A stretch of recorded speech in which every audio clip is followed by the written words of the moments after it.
So this time around, everybody's been waiting for the return of Robert Weatherwax. He really wasn't gone. We're kind of like a really poor movie production thing. We film stuff and it doesn't come out right away. It gets backlogged, and we have to wait for the holidays when we might have more viewers.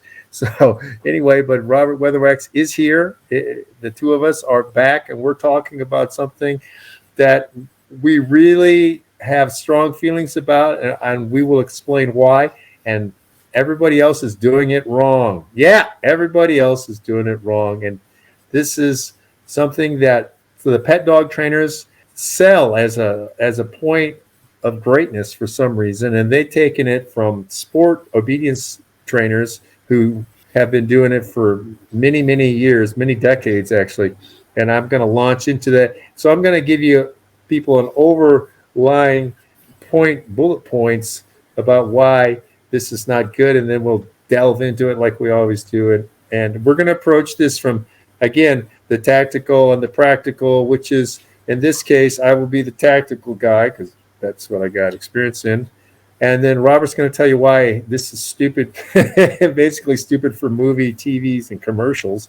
And there's going to be overlap because that's why we get along, because we're both pragmatic guys usually. So what am I talking about? What is it that we detest? The automatic sit, people. Automatic sit, where the dog, anytime you stop, goes into a sit. The dog is trained to this. People take pride in this. It's something that the AKC started. It's bled over to everywhere else. Pet dog trainers promote this as some sort of great thing. They're like, we'll even teach your dog how to do the automatic sit, which is, it's now, look, people, Robert and I can easily train this, but we don't train it. And here's some of the reasons why. One, it stops the flow of the dog.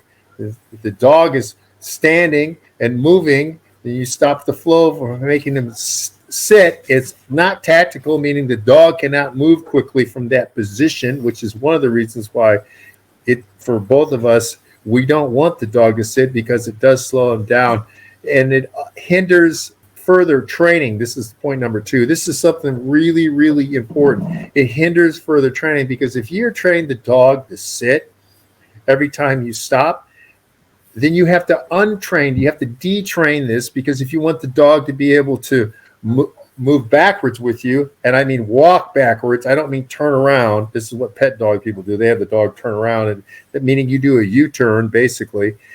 But we don't want that. If I'm walking forward and then I want the dog can go with me, and I walk backwards, the dog can back up with me too, no problem. It hinders this, do an automatic sit. It also hinders the dog from moving and going, what Robert will talk about with the go with, for example.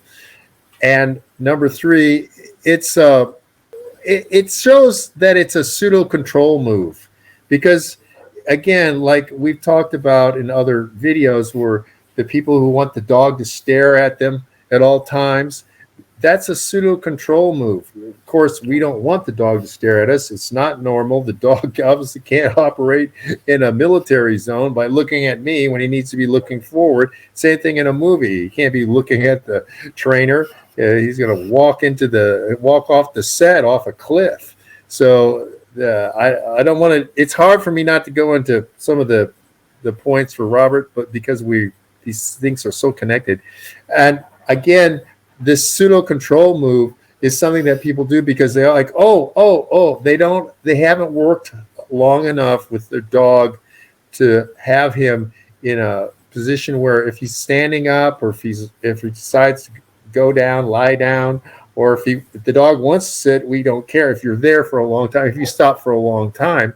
But if we're just stopping for a moment, we don't want the dog to change position. We just care about the location again and again. I've said that over and over. Point number 4, this, of course, is paying homage, as I said, to the AKC sport obedience. And that leads right into point 5, is that the person who created this name was Blanche Saunders. She's the one who created the AKC obedience in the United States. And she created it. She had it because she thought it was showing that you're having more control over the dog. Then she hated it. She said one of the biggest mistakes that she ever did when she created the AKC rules, that became the rules for the obedience, and that other people took. They took it in the UKC, and then other types of dog training took it too, and saying that the automatic sit was a big mistake.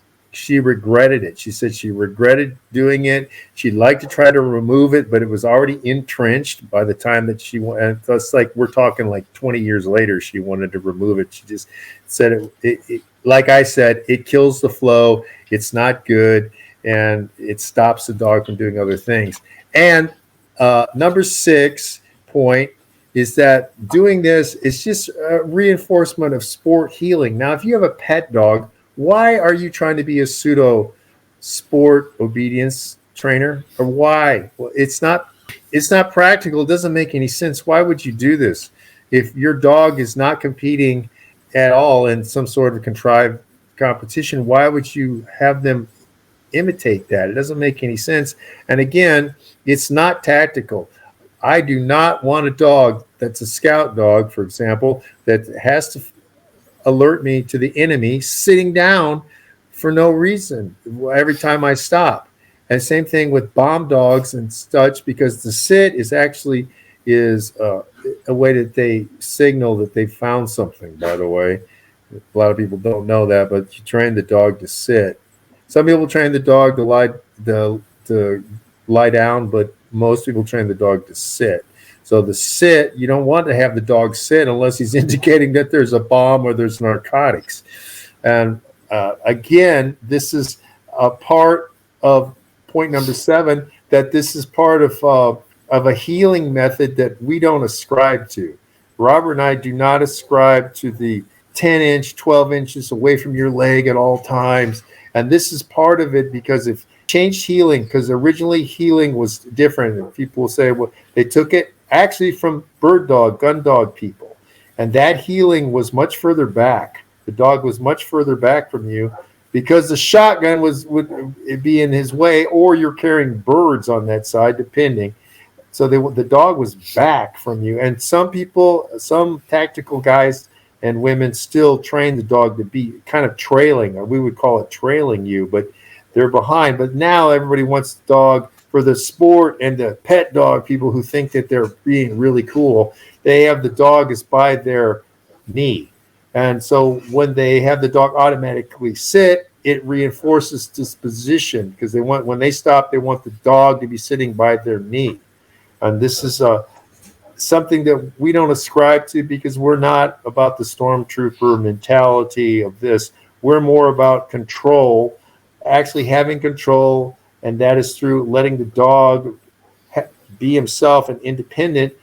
We want the dog to be able to make decisions on his own, not be wholly responsible just for being a robot. We don't train robot dogs. We train dogs that have to be able to bind things and think of things on their own. And so what we do, and we've talked about, especially in our 50-foot leash, which I want to make some points about that in this video, that we're doing what I call proximity healing or proximity walking, meaning the dog is near us, dog is not bolting, dog is not taking off, and the dog is not pulling. He's not pulling on the leash. The dog can be, you'll see the dog out in front, especially me. You'll see the dog out in front of me a lot, or off to the side of me, but the dog is not bolting. The dog is not taking off. The dog is not pulling me. The dog is looking, because their field of vision is much better than ours, by the way. So he can see me and he checks back on me. The same thing I want with the tactical dog, because he needs to be looking towards the enemy or looking for the enemy or looking for the bombs, that sort of thing. He needs to be concentrated on his job, not me, and he doesn't need to be stuck near me to do his job. And the same thing with movie dogs that Robert will get into here in a moment. I just want to say one thing before I hand it over to Robert about our long leash. Like usual, I have a network of people who send me messages. Yes, some of them are beneficial. And the same people that tell me, hey, where's Robert? Or ask me, where's Robert? So if they send me, hey, have you checked out this person's video? I think that they looked at your video. A lot of these happen to be on Facebook for some reason right now. They're not on YouTube or whatever. I don't really watch Instagram, and I definitely don't watch TikTok, so I don't really care. But on Facebook, yeah, there's a bunch of trainers that are popular. They're popular doesn't mean that they're great. They're popular trainers, and they're talking about people are making a mistake using short leashes, and we need to give the dog more latitude to be away from us so that they can make decisions on their own, and that they're free to be dogs. You need to allow your dog to be a dog. And their fan base is going insane, acting as if, oh, you're the greatest. You're Da Vinci. You're the Da Vinci of dog trainers. And all of these have come out after Robert and I have put out the videos. We've done several, but the last one really made some impact. Why are you not saying you got that idea from us? Because you didn't get it from anywhere else. Because suddenly it pops up after Robert and I, we're fighting hard to start talking about things that nobody else seems to know about. And especially in the sphere of the pet dog trainers, they don't know about this stuff. And we're talking about this, and then suddenly these other people suddenly have videos. Oh, yeah, it came to me in the nighttime. No, you watched our video, you sacks, and you took it, but it'd be okay if you said, yeah, I was watching Clugston and Weatherwax, and those guys are brilliant, and they have some ideas, and I want to implement them. That's what you're supposed to do. That's called citing your sources. So I just want to say, I'm not going to put up with that. Anytime I see stuff like that, I know it came from us because their videos were not before ours. Our stuff predates theirs. So, who wrote Stairway to Heaven first? We did. We wrote Stairway to Heaven. But anyway, so that's what I got to say initially, and I'll come back later. But Robert, tell us your thoughts on the automatic sit from the movie, TV, doing commercials point of view. Well, I never really thought much about it until I actually became a private trainer. I always call it institutionalized training, where I see trainers today who are doing everything like cookie cutter style, doing exactly like the other trainer. You look down the road, there's 8 trainers that are all doing everything the same way because they were all taught the same method and they believed that their method was like the first method. But I always say to my clients that the style that I use and that Christoph uses is so old. I mean, we call it old school, but it's so old that it actually appears new. So now people are bringing out concepts that were talked about 40 years ago that people just decided, forget about that. That's old. We have new ways of training dogs now. So now they said that we're going to all train our dogs a certain way and everything's going to look the same. The problem is that as a movie trainer, having a movie training background, everything has to have a motivation. When you're in an acting class, which I've been in acting classes myself, and the acting teacher will often ask you, what's your motivation for doing that? And with sitting, there is no motivation for a dog to do it. Now, I will tell you one thing that I think a dog could sit in a movie and it would portray an action, is if the dog wanted to hear more closely what the actor was saying, because they're taller and a dog typically will sit to get the angle to look up. And that's the angle the dog trainers are looking up at, because that's subservience to them. Like when the dog is looking up at them, they have full control. But it doesn't exemplify control, it just exemplifies rigidity and mechanical movements. The whole idea of acting is to make it look like you're not acting. Well, as soon as you have a dog sit in a scene, if there isn't a motivation for it, it looks mechanical, it looks contrived, it looks like something that just doesn't fit. We see a lot of these movies that my family's done, like The Wizard of Oz and Big Jake, and a lot of that involves a go with. But a go with is not right or left, it's just there. When a dog runs with you down the street, he's not thinking about what side he's on, because he might have a parked car on the right side, and he might have to shift over to the left. You have to start thinking about what would a dog do in that situation.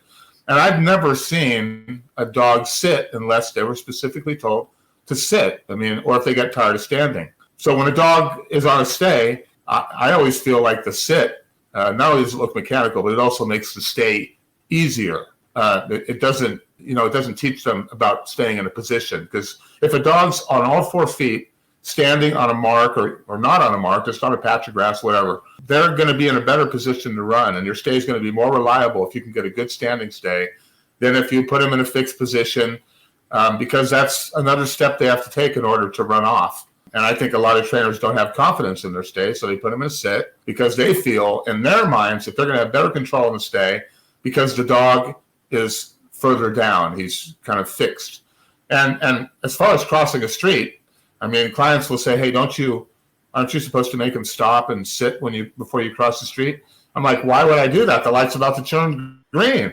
Like, what am I going to do? Like, have him sit for what? 10 seconds or 5 seconds? And then make him get up again? Like, that's an unnecessary movement.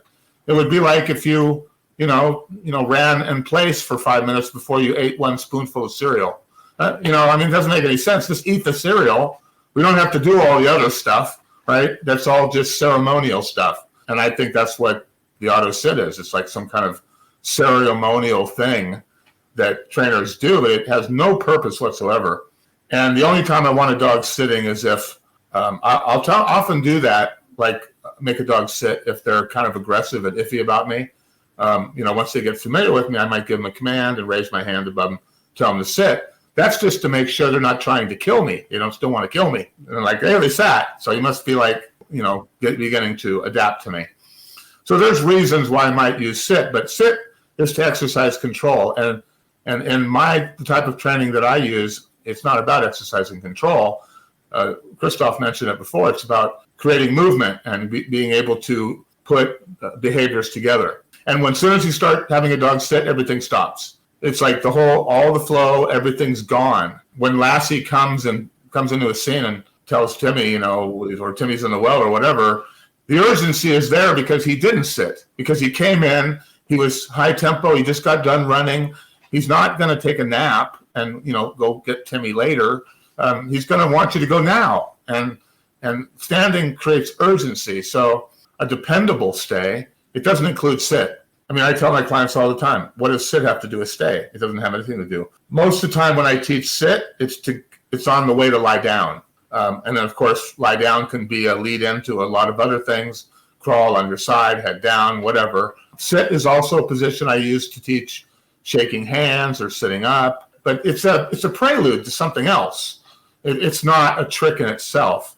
And there's no reason to do it. I'm not going to do it. If I am going to put a dog in a fixed position for a long time, I'm going to put them in a lie down. It's a more comfortable position. They'll typically be more shielded from the sunlight and a lot of different variables when you're out training.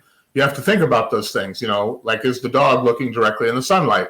And it's more likely that he'll be looking in the sunlight if he's sitting, pointing with his head pointing straight up, than if he's standing or lying down where his head would be more horizontal. Okay, so one of the things that I want to throw in there is, it's definitely a contrived thing. And point is that it's been done so long, people think that it's become a tradition. And people are paying tribute to a tradition that doesn't have any practical use, as we've said. Now, one of the things, there's a couple of things that Robert said to delve into a little bit deeper. And it's like, it stops the flow. It's what the thing that we share for tactical and movie. It stops the flow of the dog. Now, if you needed to, for example, used to train dogs quite a bit I'm going into the military stuff. In the U.S., they kind of changed this, but when the Army infantry was training scout dogs, one of the things that they trained the dogs to do was not to sit, but if the guy dove on the ground, the dog would go down and start getting ready to crawl, because they're both going to do what's called the combat crawl.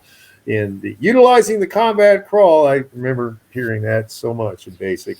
You will go through the mud, and so they have the dogs do it with you to not get shot, right? So this is the thing, but you would just dive on the ground. The dogs would have to do this, follow that. Now that's pragmatic there, but just stopping and then the dog does automatic sit, which I think that they started putting in a lot when they just went to patrol dogs and that sort of thing, when they switched all the training to the Lackland Air Force Base. So anyway, that's part of the tactical thing. But real tactical dogs don't need it because they cannot switch directions. They cannot switch directions quickly sitting down, as Robert said. You cannot move. And as Robert was saying, I was getting to think, like, yeah, the scene is Lassie has to come into the house and get somebody's attention because whatever, Uncle Fred has fallen down and the alligator's about to get him. They're in the Everglades or something. I'm mixing shows with Gentle Ben or something. But anyway, so anyway, but now if Lassie were to run in and then sit, you would think, well, can't be that big of a problem. But if Lassie runs in and then, of course, starts to do the turn, these are a lot of behaviors here. They start doing the head turning. They're telling the dog, the trainers telling the dog, do the head turn and bark, bark, bark, bark, and then start coming and then stop, start, stop, and then turn back the other way. Then you get a sense of urgency because then Lassie's like, hey, and then whatever, they're like, Uncle Fred, it's fallen, right? That's part of the movie thing. And the same thing with the tactical dog.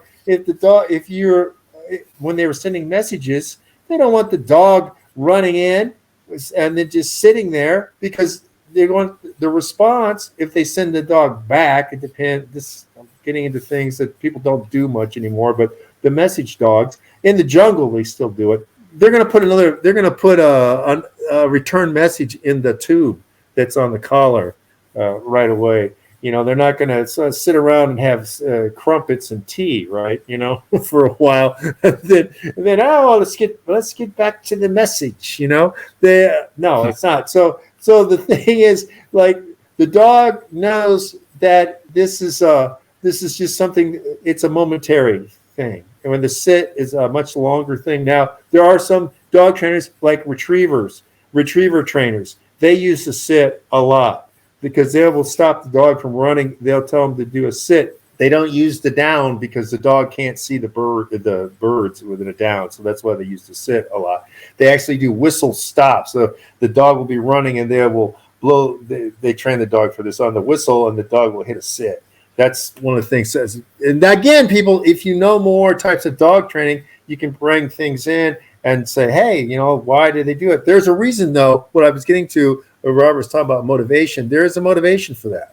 There's a motivation for that. They didn't just come up with that in the nighttime. Hey, it'd be cool if we could just blow the whistle and the dog would hit a sit. No, there's reasons for it because the dog, they want to have the dog track the duck or something if they shoot it, so the dog can see it or whatever. And also the dog can still see them better sitting than if he was lying down, for example. And some just have them stop on all fours. Pointers, for example, they stay standing. Now, this goes into a point that I kind of started on, Robert was talking about, and that is we always care about location. We don't care about the position. Stay, I've talked about it before. We mean remain in that location. And we use marks and stuff, or raised pedestals and stuff like this. Comes from big cat training. We do not care if the dog or the tiger is sitting on that pedestal or if he's lying down on that pedestal, but he just needs to remain on that pedestal. We worry, especially with the big cats, you better worry when they come off the pedestal, right? But this is a location.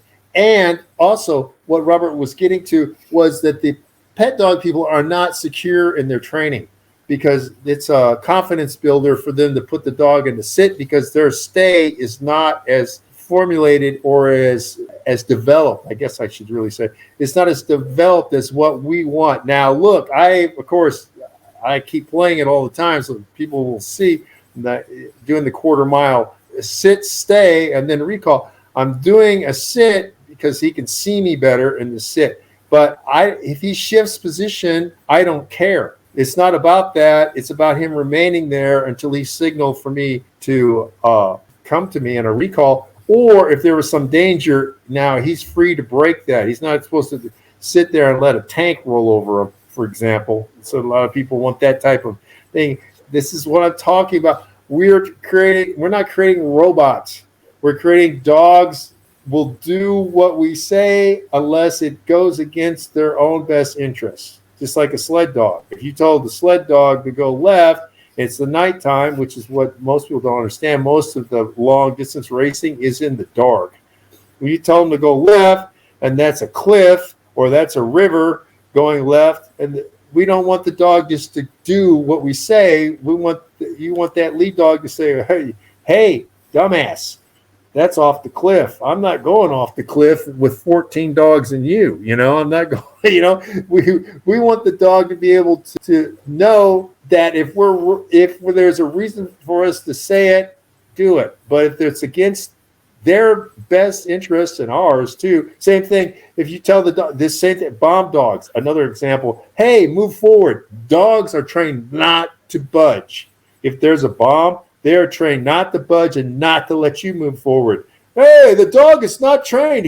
These idiot pet dog trainers. The dog is not doing what I say. Yeah, you're blown up, dumbass. So my point being that there are ways at different levels. I will always talk about this, and Robert and I are always talking about the highest skill training. And we are saying to people, look, we're presenting the highest skill type of training to you. And here are reasons why you as a pet dog trainer should.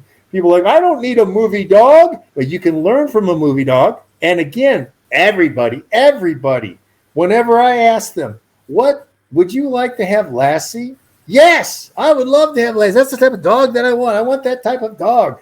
Lassie, Rin Tin Tin, and Benji. Those are the three biggest names that you'll hear around the world. When you mention those names, picture them as different types of actors. Like Benji is the romantic comedy type of actor, right?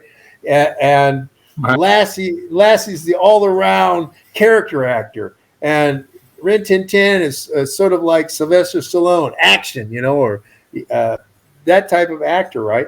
So in each one of those, as a trainer, you might gravitate towards the romantic comedy type of dog, or you might be the character actor like Lassie, you can play all the characters, or Rin Tin Tin, because you're not going to get Rin Tin Tin to be the romantic comedy lead. I mean, it doesn't work, I mean, it didn't work for Sylvester Stallone when he tried it, for example. I hope those examples are clear enough to everybody. But my point being, you say that around the world, everybody knows those three dogs. They know them. Lassie, Rin Tin Tin, and Benji, they all know them, and they're all like, yeah, those dogs are phenomenal, or they were phenomenal, blah, blah, blah. Okay, we're the only people telling you how those dogs are trained. We're the only ones. And I will say it again and again, because it's the only way it gets through to you, just like a pop song. I got to keep singing, sugar, sugar, oh, honey, honey. I got to keep doing it. And it's like, Robert is the last of the Legendary Lassie Trainers. I am the only living person who knows anything about Rin Tin Tin, who is a trainer. There are people who are historians who know about Rin Tin Tin, but they were not trainers.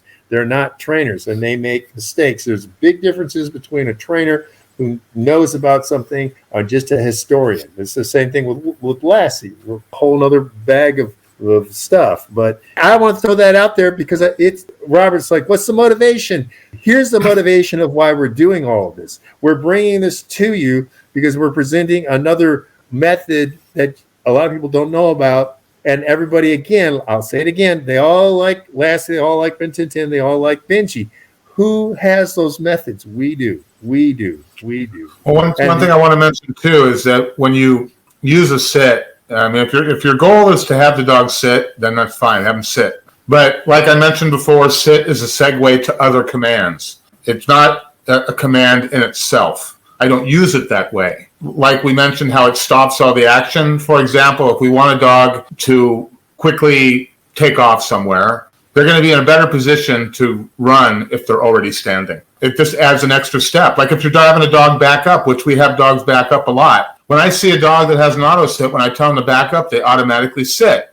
And now I have to teach them on your feet because they taught this automatic behavior that I didn't ask for. Now the dog's using it for every behavior whenever they stop, whether they're going forward or backwards, they're going to sit. And we don't want that. It looks mechanical and it has to be corrected. If you're using it on a movie set, the director's going to flip their lid because they're going to be like, why did the dog sit? The house is burning down. Well, I don't know. Maybe he wanted to take a little time to rest. I don't know. I mean, what are we, interpreters? We're interpreting the way the dog feels about a scene. This is the way dogs always react. They don't sit when there's urgency. They just don't. If anything, they're looking this way, and they're kind of bouncing on their feet a little bit, like a lineman in a football game. They're on their toes. And that's the way a dog would be. A dog wouldn't be sitting if there was a conversation going on that had some urgency. Why even do it? Like, if you can justify why you're having your dog sit, then have them sit.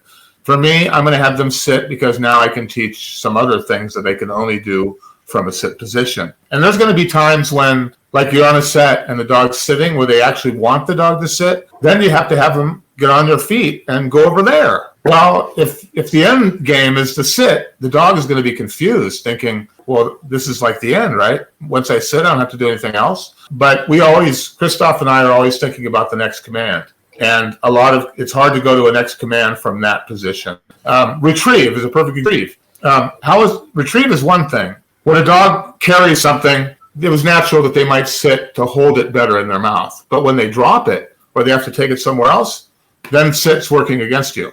Because now we're talking about the dog being mobile, going from point A to point B, and it's much easier to do that if you never had them sit in the first place, because it's just adding a step that's going to make it look more mechanical and take longer to execute. Yeah, think a lot about why you're teaching your dog to do things. Are they practical? Are they tactical? That's how this show all began, right? Where we talked about, does it make sense, right? Is it something a dog would do or needs to do? And some things can be accomplished better from a sit position, but there's very few things. Most of them are for, waiting for something to happen, at which time they will go into action. But that's more for, bird dogs, police dogs, things like that. But for dog training, we're keeping it a blank page. We're not scribbling things that we have to live by later. We're going to kind of just build the landscape as we go. And building a sit into the landscape makes you have to do things that you normally wouldn't have to do to make the dog stop sitting all the time. And I hate that. It's a big pet peeve of mine. If I get a dog, a lot of times that happens too. When I get a dog that's been trained by somebody else, they always sit when I tell them to stay. Well, I didn't tell them to sit. Why are you sitting?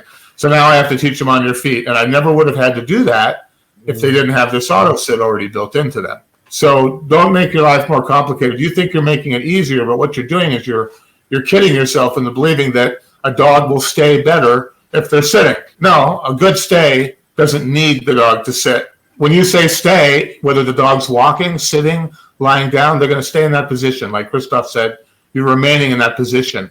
It's not telling the dog, it's not a period in itself. It's a command, and then the stay is the period. And it doesn't matter what position they're in. So right, and it's something that you started saying, and this is a really good thing you brought it up, because this is hugely important. If I'm teaching the dog to back up, now there's lots of ways to teach backing up, or lots of different ways, but you can see examples of me doing that with several of my dogs. But if the dog has been trained, if I get a dog from someone else, or if somebody wants me to train their dog and they have that stupid auto sit, oh my God, it has turned the teaching into a nightmare. I mean, I have got to spend a lot, depending on how much auto sit nonsense has been put into that dog. Like Robert said, the second you try to get them to back up, they want to sit. And so it's a nightmare. It takes 5 times as long, because I have to rip that auto sit out of them, and I got to make them think it's okay not to auto sit, where for however long people tell them that that's wrong. They've got to auto sit. They got to auto sit. And it makes teaching dogs advanced moves difficult. That's what I'm going to say. It makes teaching the crawl difficult. But the backup is a nightmare. It's a nightmare. So give me a dog that has not been trained to auto sit, and I can do the backup pretty quickly. Turn your right is another one. Turn your right and left. That's difficult to do if the dog auto sits. Yeah. Yeah. Oh, yeah. Well, yeah. It spins, whatever you want to call them, spins, and even the orbits that you see me doing. The dog is going around me, and an orbit which is a sign of people are like, well, how is that practical? I'll tell you, people. Listen to me. It's practical. It's because it's showing controlled dexterity of the dog, but also in a movie sense. If you teach the dog that, right? But then you have another thing, teach the dog to hold something. Now you teach the dog to hold a rope. Now you can have them unwrap somebody who's tied up, like you used to see back in the, Snidely Whiplash, right? Tying up the damsel and they're wrapped around. Or you can have them unwrap them, or you can have Lassie, tie somebody up. Just for example, I think that it's got to be an episode where he does that. Yeah, I think in the original series. There's got to be. I know Rin Tin Tin, did this stuff. So that going around you, and I teach it going backwards. I have the dog going around me backwards. Now my tier 1 dog can do it both directions.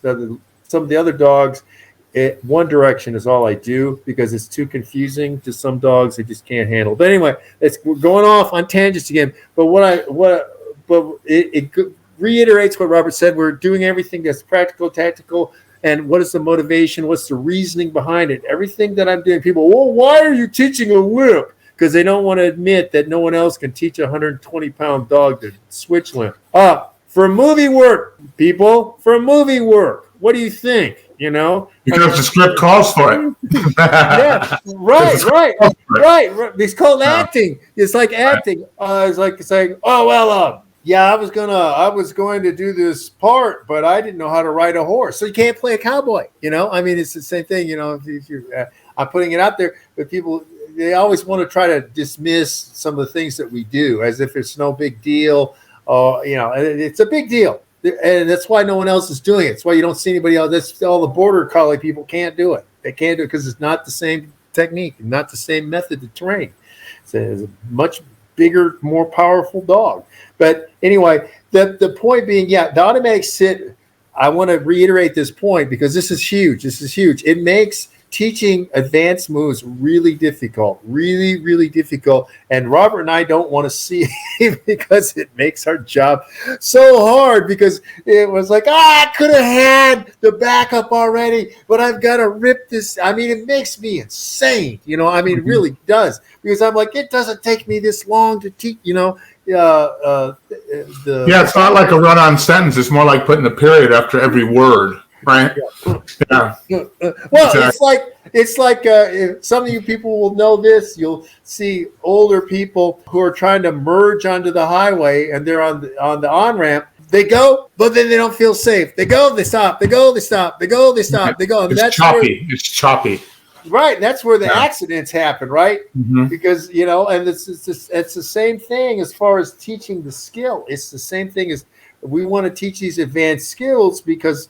We want, we can do the basic skills, and if that's all you want, fine, good. We can do that, but we want to go beyond that because it's just like you could survive on a 6th grade education too, right? But most people want to go further than a 6th grade education because they just do better. And the same thing if we train a dog to do more than just the sit down and recall, then you'll want to have the ability to move on. Just like if you want to do calculus, you got to know you got to be able to do multiplication and division. People, let us know. If you're still doing the automatic sit after this, if you think that there's any reason to do an automatic sit that's not sport related, let us know. But have some empirical evidence of why. Don't just, I feel like it. That doesn't cut it. And we want to know actual reasoning. But go ahead and put the comments down because we welcome people who want to actually have a intellectual debate with us, but they got to have some validity to what they're saying.